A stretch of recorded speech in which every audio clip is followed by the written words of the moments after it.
and we want the fans out of their seat. We want to score goals. We want to get them, momentum on our side, and then on the flip side is when we don't have the ball, is it we got to be dogs.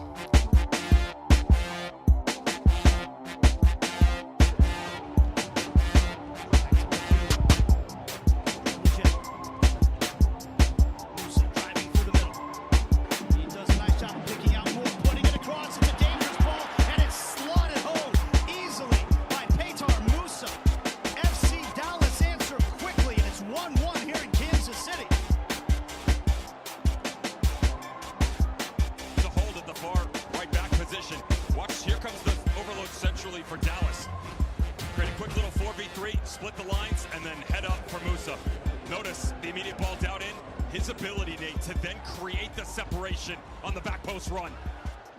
Doesn't stop and stand still. Instead, does all the dirty work for himself. Hey everybody, welcome to Afterburn Soccer Show. Right now it's me, solo, with you all. Thanks for joining us on this unusual Tuesday night at a slightly different time. Hoping for Jose and Colin to jump on here in just a moment. As they get things going and to share some feedback, share some thoughts about this upcoming week, a huge week for FC Dallas. Oh, in fact, here he is. Here's the man with the plan. Hey, Jose, sorry welcome. about that. I'm blinding everybody here. Yeah, and it's a little, it's just a little unusual. I was just saying a little unusual. My name is Nathan Hill, by the way, everybody. Just going live here. You can follow me at Afterburn Soccer on Twitter, and of course, afterburn.soccer, our Substack site. And Jose, you can follow him at El Chico Carmona on Twitter, on X. Thanks for joining us, Jose. Colin may get on here in a moment. Hopefully he does. But a different day. We're normally on Mondays. Sometimes that doesn't happen. But it's kind of nice to do this ahead of two big matches for FC Dallas this week. I mean, huge matches. With two teams above them in the table. Points to be had. It's going to be a tough week, but the team's rested. They've been practicing, and so hey, there's no excuses. Hopefully, some healthy bodies as well out there. Of course, we'll talk about North Texas a little bit later as well. Say hello, hey Chris. Thanks for tuning in on the show. Hey, what's up, Chris? Yeah, so of course, we'll talk about North Texas here in a bit, but let's just start with this week ahead. Let me see if I can share my screen. I pulled up, I still figuring out this software. Yeah, okay, there it is. Let's see if that works. A little glimpse there of my web browser and the standings here in the Western Conference, and with a big games ahead, and here I'll move my little our little video thing over. But so Dallas is sitting in 10th place, 21 points, not at all where they want to be, especially with a lot of home games dropped, more points on the road gained. But so right away on Wednesday night, tomorrow night, they welcome San Jose Earthquakes to town, and San Jose in the midst of a rebuild with a new head coach.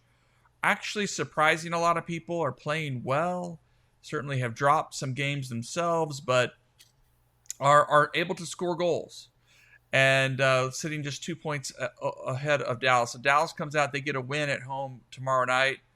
Suddenly Dallas is back in that playoff, the bottom of the playoff positioning, but that's kind of where they want to be.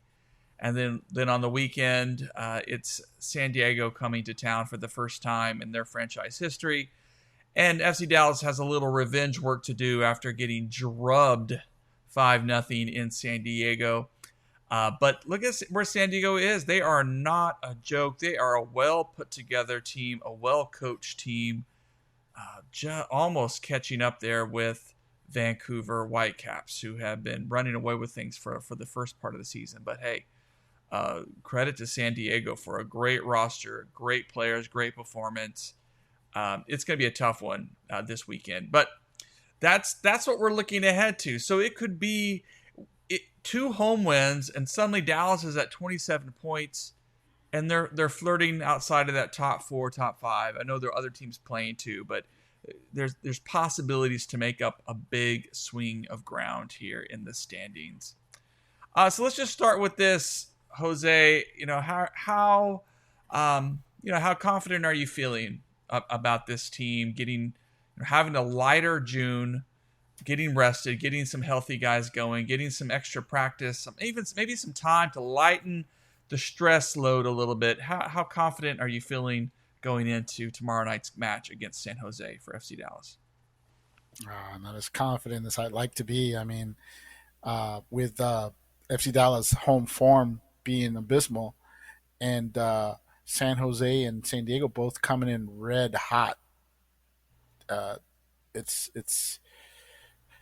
I wish I could say my confidence was through the roof, but it's not. I am hopeful though. The return of Leggett has a lot to do with that. This team just looks like a different team with him on the field, and the nervousness really comes from the fact that we're going to have to start either our Portuguese, uh,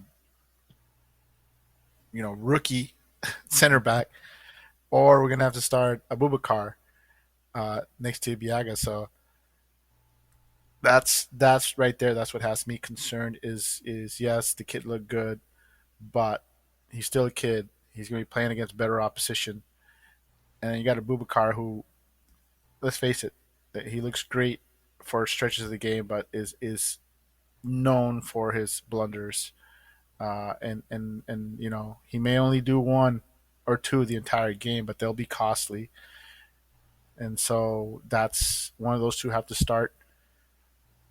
That's really what really gets me concerned. But yes, Leggett looked great, but he was like he wasn't 90 minutes ready, and with two games so close, I feel like he probably won't be able to go 90 minutes, or he shouldn't go 90 minutes Wednesday if you want to have him available for the next week. So yeah, I got some concerns, but I'm hopeful that the team will find a way to break this home form and get back on the roll.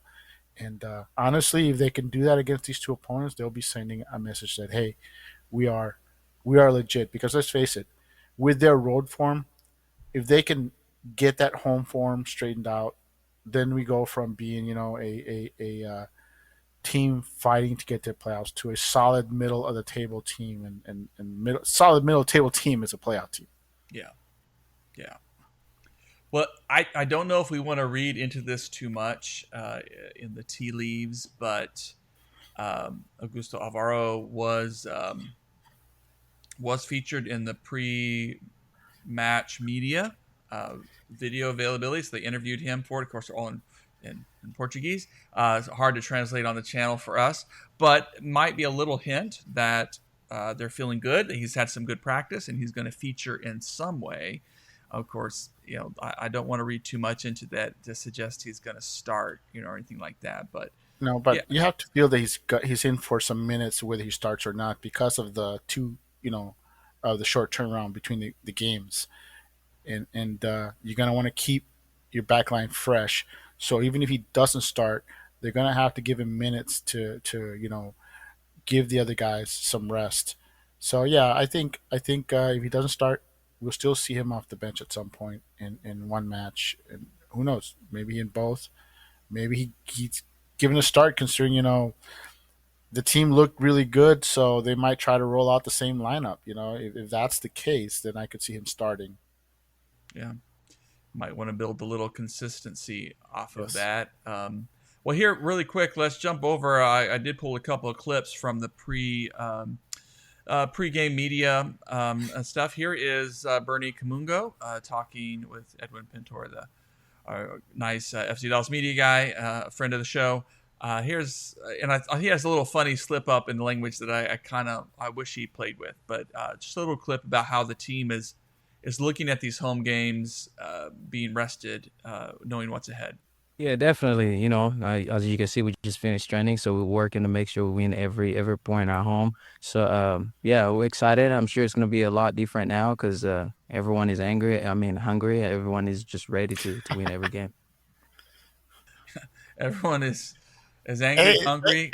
I think we would be happy if the team was angry and plays angry. I mean, that's what we'd love to see. We'd love to see an angry, excited team out there instead of the team that looks, like, you know, they're sad they had to get out of bed that day and get Yeah, on the yeah. field. I mean, they look at home. They look like I feel when I have to go to work. It's like, oh man, I got to go to work. That's what they look like at home. It's like if we could see some of that dog that we see on the road. Every time they're on the road, just a taste of it at home. That would be wonderful. Yeah, and we won't know the injury report. I mean, I'm hoping Yeah, I Paxton agree, is Chris. is back and ready to go. Yeah, Chris, and I agree with you. And of course, Osaze out with the injury, but hopefully, I haven't heard anything yet to see if he's back in practice. Some other folks may have reported on that today, and I just couldn't dig it up. So hopefully, yeah, they just have more options and can rotate some guys. And yeah, I hope Alvaro gets some more minutes. Just he deserves it. It was interesting that John Gall, in my little video clip I shared last week, when I asked him about Alvaro's kind of debut and his strong performance, and Gall was just, of course, glowing. But Gall said, well, he is an established first-team guy, which could be another little hint that we expect to see him get more minutes Yep. as things unfold and everything. But let's jump over now to Eric Quill. His thinking about sort of the momentum they're trying to build in this match tomorrow night. That's not how I take the momentum. It's how we take the momentum. And the guys, hopefully, winning gives confidence to groups, and we're looking for win streaks. I mean, that's what we're striving for. So, we got a great opponent coming in who scores a lot of goals, who's well coached, and we've got to maximize our homestand here. So, I'm hoping that winning Kansas City gives us a belief to ourselves, but we get that's behind us, and we've got to sort of put our first step forward and making sure that we're unbeatable here at home. I like it. I like this coach. I mean, his language is right on. I mean, the results haven't necessarily been there yet, but as far as, hey, it's not about my momentum, or it's us. It's all of us together building that momentum to move things forward and sort of turn the narrative. He believes in his guys, and so that's a good thing. That's definitely a good thing in a league in a season where they've had those ups and downs, and some coaches might turn away from guys and shove guys to the bottom of the bench, but Quill still believes in this group of guys and believes in what they can do, and so the work is clear. The work ahead of them is they've got work to do. To turn that, especially this home form. It's just the weirdest thing, because normally, I guess it hasn't been quite that much the past couple of years, but Frisco, especially during the summer, has been just a fortress. And so this is not a narrative, I think, it's sustainable for any coach who wants to win with the FC Dallas organization to get this kind of poor performance. We love the road performance, but gosh, it just doesn't work. It just doesn't work in this league, or any league, I guess. But it'll be interesting to see how they kind of. And he highlights too, of course, Bruce Arena, MLS legend, U.S. coaching legend. We get tired of him. We get tired of seeing him on the sidelines. But everywhere he goes, he turns things around. Other than maybe United States men's national team, but he goes up to New England. He gets them into just incredible form. I think wins the Supporter Shield up there. Goes to San Jose and takes this roster that looks like it's very incomplete, and he gets some life out of them, gets contributions from all over the place. So it's gonna be a tough battle for FC Dallas. But I'm hoping that win against Sporting Kansas City just has them feeling that extra bit of confidence that maybe they've lacked, that they don't come into it with that little sense of hesitation. I think that and the rest combined with people coming back, I think that's a good combination overall. And you want to go into a break like that off a win and feeling good about yourself, and I think that's a good thing. And yeah, I mean, it's San Jose. They run that 3-man back line, and they got Arango up top. He's got 9 goals on the season, as far as I can tell, and they got old Joseph Martinez coming off the bench, or getting the occasional start, and he's their second second leading scorer with 7 goals, and he's the guy who's had good days against Dallas. So I'd be worried about him, especially if they bring him out in the second half, with fresh legs to run at Dallas.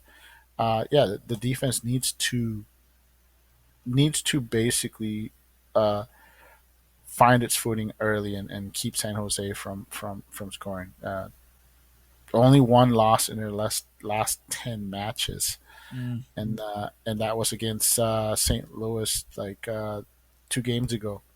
But before that, they were on an 8 match unbeaten run. So, so Yeah. yeah, Oh, they're a team that comes in pretty confident, and if anything, they'll be a well coached team, and not something we can say we've been well coached the entire season. We have a rookie manager who has managed like a rookie at times, and hopefully that's behind him, and he can yeah. start showing us what the future holds for this team. As we think about Saturday, the game against San Diego, again, the first time they're coming into play in Frisco in their franchise history, and again, you just respect Bruce Arena for what he's doing at San Jose, and you respect Mikey Varas for what he's doing at San Diego as well, and another FC Dallas connection there.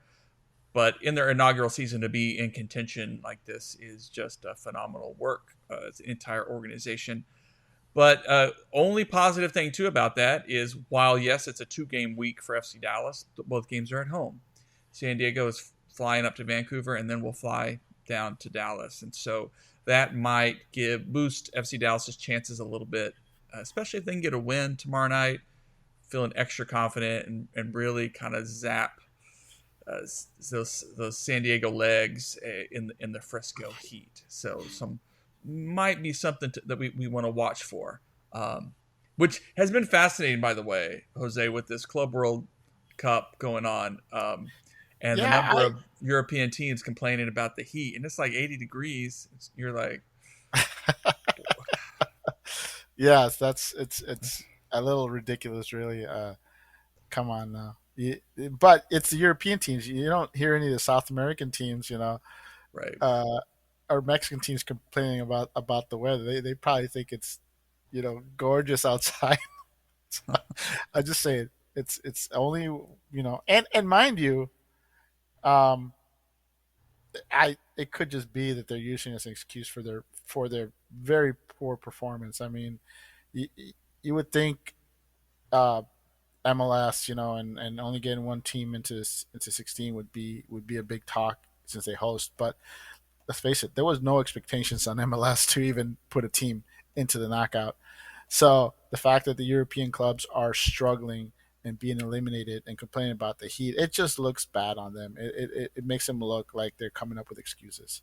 Yeah. They expected to come here and basically walk over everybody. And the South American teams said, "Here, hold our beer. We're gonna show you what we got and why you guys are always trying to scour our teams for players." And frankly, I would say, I won't say that I watched the first couple of the first week of the World Cup. Once it got going and I started to see here, hey, you're missing out. There's a lot of good games, and then I started paying attention. And yeah, so far, yes, I am enjoying what I'm seeing. And I'm telling you, this is telling me, and it should be telling MLS that, hey, look at the quality of oppositions down in South America. We need to find a way to get down there, games down there, Libertadores or Sudamerica, something, because better opposition is going to improve the play in this league. And I know people will come up with excuses. Oh, you guys this that. Forget it. Who cares if we go down there and get torched? You gotta start somewheres. You gotta start somewheres, and you gotta raise the level of opposition, and and show these owners that, hey, you need to loosen up the purse strings and increase the roster sizes, and to be considered, so people will start taking you seriously as a big time league. Mm-hmm. You got to go down there and do it against the Argentinians and the Brazilian teams. I had the same kind of I think I've caught a couple of Club World Cup kind of matches here um, over the years. Just when but it always seems like it came at a weird time, and it was like a preseason. Teams were not bringing out their stars; they were giving other guys minutes, and it just had that feel. And so I have been pleasantly surprised as well by some of the competitiveness and the heart, and some of the European teams who maybe haven't taken it so seriously, getting embarrassed a bit. By some great performances, including like Messi doing Messi things. It's been fun. Of course, South American teams going like, "Hey, we want this," and the intensity and the fans. It's been great. It's been really fun to watch. It's been a feast, and then you had the Gold Cup as well, which has been fun. It's been like I don't know. It's been like the redheaded stepchild as far as I'm concerned. It's like I think the club World Cup's kind of stolen its thunder, in all honesty, and frankly, why are you running it simultaneously with the Club World Cup? I mean, it's just ridiculous. But good for those guys getting a minute, especially some of these B team kind of tier guys in MLS who are getting some opportunities to make a case. But so give a shout out to Chris Richards, FC Dallas Academy legend, is making a case that he's. I never got the whole United States men's Twitter fandom or social media fandom complaining about MLS players. You have to mine your league for talent. That this you have to give MLS players a chance to make the national team. You got to give them a chance to show you what they got, because you want some of these players to go to Europe. Well, getting minutes on the men's national team facilitates that. It gets them noticed by teams in Europe, and the guys that are, you're complaining about getting minutes today will be the guy that you're cheering for because he plays in Europe tomorrow. So I don't get this social media fandom. They're ridiculous. You should be given you should be bringing in your European big time players for the big games. Every other game after that, you should be going to your national league and trying to find out who the stars of the future are going to be. Mm-hmm. Yeah, we need that depth, but it's been Chris isn't wrong. Yeah, and I'll say this: United States men's national team, they haven't played well in this opening, but they won their group. They've had those games where you need to do when you win CONCACAF games, which is that 1-0 gutsy. You find the header and then you just see the game out. I mean, that's how you do it in some of these games. But they have built. I think they've improved bit by bit. Not saying they're where they need to be, but that's also the thing I think you want to look for is a young team like this. Yeah.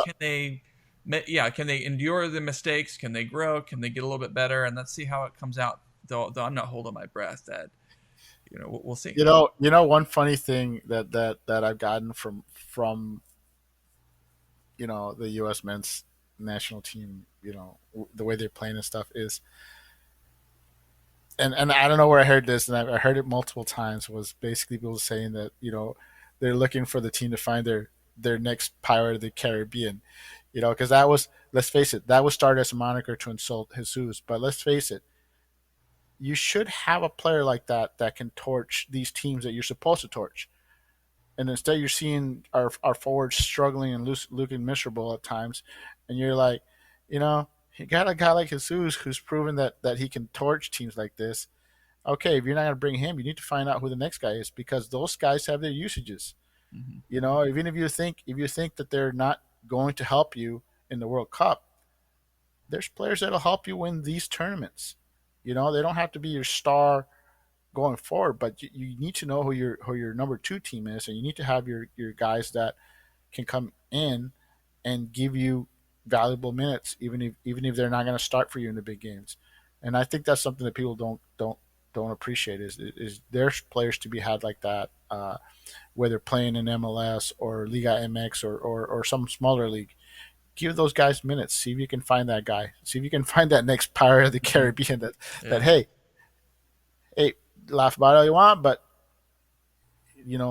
you wouldn't be complaining about these 1 goal wins. You'd be complaining about, you know, these guys aren't tough enough and we beat them by X. I'd rather have that than have what we have right now. Well, let's shift over real quick to North Texas before we wrap up the show. They had a 2-game road trip. First to Rapids 2, then to Whitecaps 2.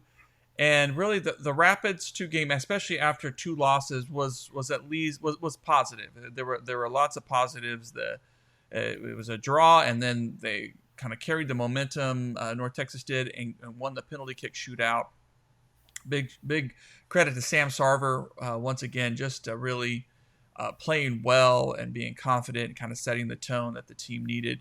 And so while they probably wanted and deserved all 3 points on the road in that game, I think 2 points after coming off of 2 straight losses was welcome. Was a welcome shift. But then against the Whitecaps, in what was a wild match, a fun one, shootout.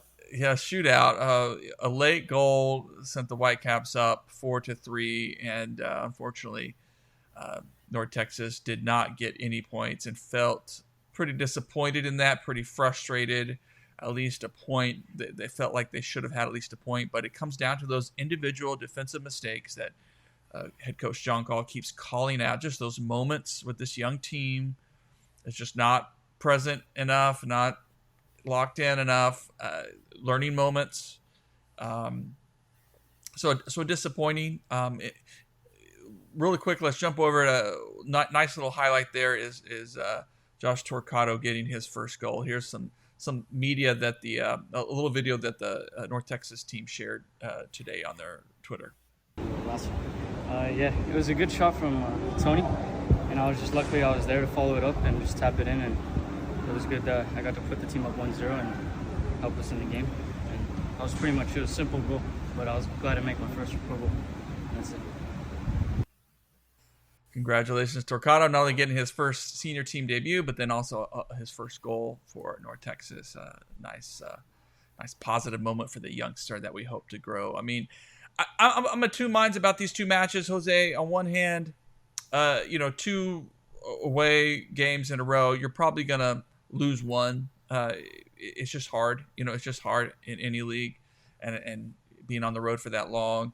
But there were lots of positives. I think scoring is still when this team comes alive offensively, they're going to be great. Defensively, they probably have missed Alvaro. I mean, I don't know, but it hasn't looked just those individual mistakes, and that's a sign of a young team that's still figuring things out. So I'm on both minds. One, it's a disappointing end to that. Maybe they should have come away 3 points at least from those 2 matches. But you came out with 2 points from 2 away matches, tough places to play against 2 very good teams.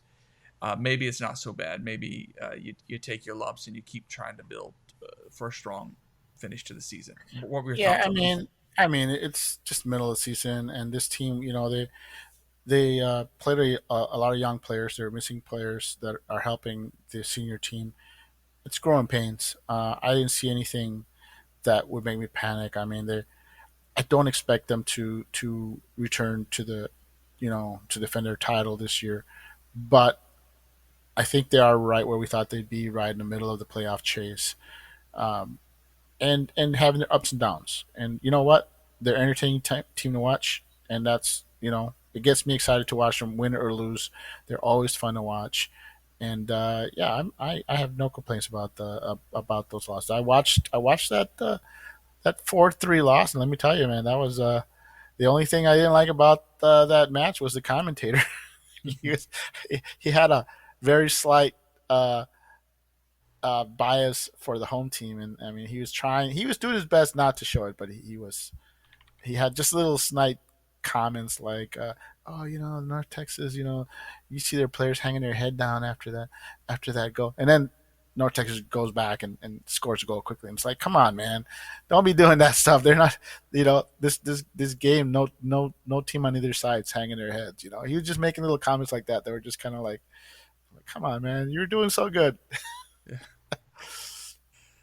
Actually, the Scott he's coming off that really bad injury, and honestly, injury like that, we're glad to have him back, but he's looking like a player who's coming off a big injury, who's just simply not as explosive or as confident as he was before the injury. And, sometimes it takes a year or two to for a player to come back from that, and it shows. You see him out there, and you're like, man, this is not the same player from last year. I'm happy to have him back. I'm happy he's out there because he needs to have a season like this to get back to where he was. But you can tell, yes, that they're missing that if it wasn't for Sarver, man, where we'd be getting our goals from. Yeah. And Sangare, I guess Sangare is injured at the moment. I mean, it's just, and they were hoping that he'd be one of those guys to sort of hold down that. Yeah. There's still a hole there. I mean, I think they played Baran some there. They have some young talent, but it's very inconsistent. Scott's coming off the major injury. Baran's still pretty young. The English guy, he's injured. It's okay. It's middle of the season. They still have time to work it out, and they still have time to gel. And I'm confident that they'll rebound and become a serious threat. All right. Well, I need to leave it there. I've got a heart out here, so I appreciate Jose jumping on with me. And I know we're hoping to see Colin, but I think one last thing. Congratulations to the FC Dallas U23 squad, who are now top of their conference. They played Austin FC U20, the U23 squad, and Austin came in with a 17 goal differential, while FC Dallas U23 came in with only a 7 goal differential, and now FC Dallas has a 13 goal differential. Oh, wow. So they just crushed them, and they're just running a roughshod over that league. All right. Well, good stuff. Congratulations to the U23s. Lots of soccer to enjoy. Gold Cup, Club World Cup. Take advantage of it. And, of course, 2 FC Dallas games this week. I missed the Auckland game. I heard Auckland tied Boca. Wow, that's insane. That's a semi-pro team right there. That's like a I don't know, the goal scorer is a school teacher. You had to ask off. This is great. Story. I'm sad I missed that game. The future movie right there. All right. That's right. All right. Good night, everybody. Thank you all. Of course, watch Afterburn.soccer and subscribe to the podcast. Listen to the podcast. It should be up tomorrow morning. And look ahead for an interview with Mo Cisse later this week. We'll be posting as I get a chance to speak with the young defender from North Texas. All right. Talk to y'all soon. All right. Good night. All right. Yeah.